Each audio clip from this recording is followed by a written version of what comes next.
गणपती बाप्पा मोरया. आरोग्य विभाग यापुढे तरी सुधारला पाहिजे, आमच्या लोकांचे बळी नाही गेले पाहिजे. महाराष्ट्र नवनिर्माण सेनेचा जय असो.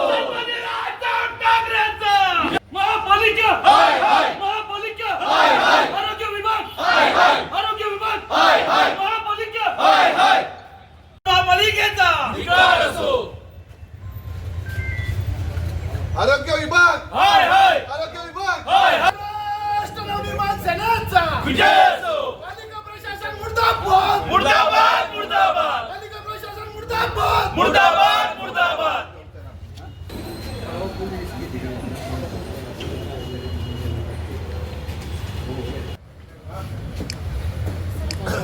अरे महापालिका महापालिका महापालिका महापालिका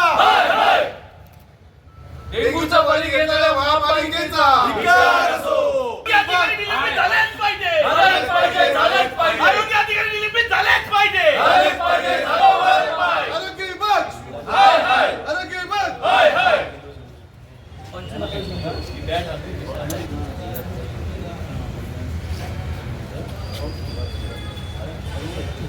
डेंग्यूमुळे त्याचा दुर्दैवी मृत्यू झाला का?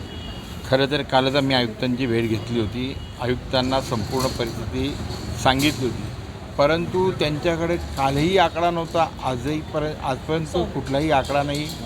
आजच सकाळी एक विलास म्हात्रे म्हणून पोरगा हा बेतुरकर पाड्यावर वारला आणि त्यानंतर अजून एक महिला आहे की ती ICUमध्ये सिरियस आहे.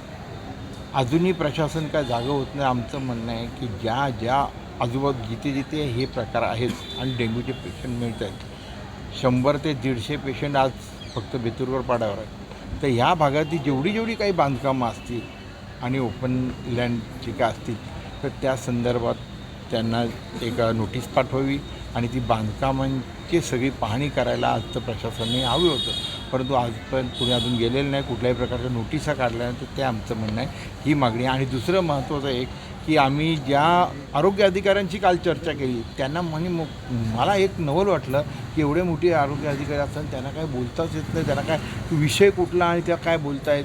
तर त्यांचं एक आजचा जो बळी गेला हे खरंच त्यांच्यामुळेच ही घटना आज घडली.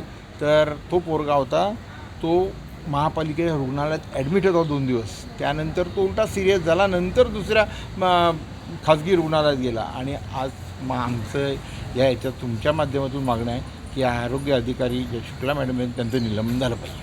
आकडेवारी देखील कमी सांगितले जाते रुग्णांची. काल 35 आज त्यांचं जर काल बघितलं ना तर त्यांचं म्हणणं आहे की जे सस्पेक्टेड रुग्ण आणि त्यांचं ती जे काय असेल त्यांचा जो अहवाल असतो त्यांची जी चाचणी करायची असते ती ठाण्याला पाठवली जाते आणि ठाण्यावरनं जर ते डेंग्यू जर दाखवला तरच तो डेंग्यू मानला जातो. अरे पण आजपर्यंत एवढी वर्ष झाली आपली महानगरपालिका ही आज 2,500-3 हजार कोटीची महापालिका आहे, बजेटची महापालिका आहे.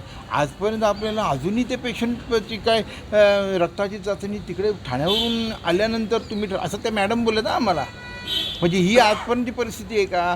मग आजपर्यंत जर ही जर कंडिशन असेल तर तो 5 दिवसात तो रुग्ण सिरियस होतो. नंतर डेंग्यूचा 5 दिवसात त्या प्लेटलेट जसं कमी होत जातात तसं त्या रुग्णाची हालत खराब होत होते आणि 5 दिवसांनी यांचं अजून आव्हान. आणि हे फक्त महापालिकेत रुग्णालयात जेवढे पेशंट आहेत तेवढेच पेशंट सांगतात, पण खाजगी रुग्णालयांमध्ये जे पेशंट आहेत त्याबद्दल काही बोलायला नको. थँक्यू.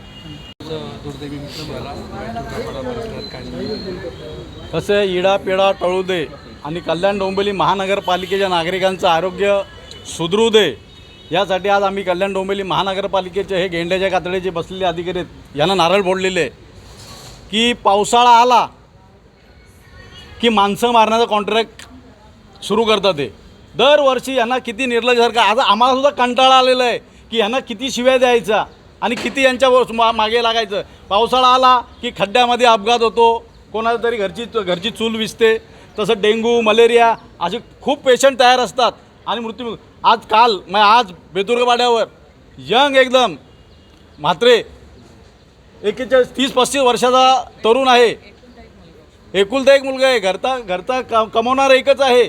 त्या घरच्यांनी करायचं काय? मी आपल्या माध्यमातून महापालिका आयुक्तांना आवाहन करतोय की त्या कुटुंबाला 50 लाखाची मदत करावी, नाहीतर महाराष्ट्र नवनिर्माण सेना यापेक्षा उग्र आंदोलन आणि मोर्चा काढल्याशिवाय राहणार नाही.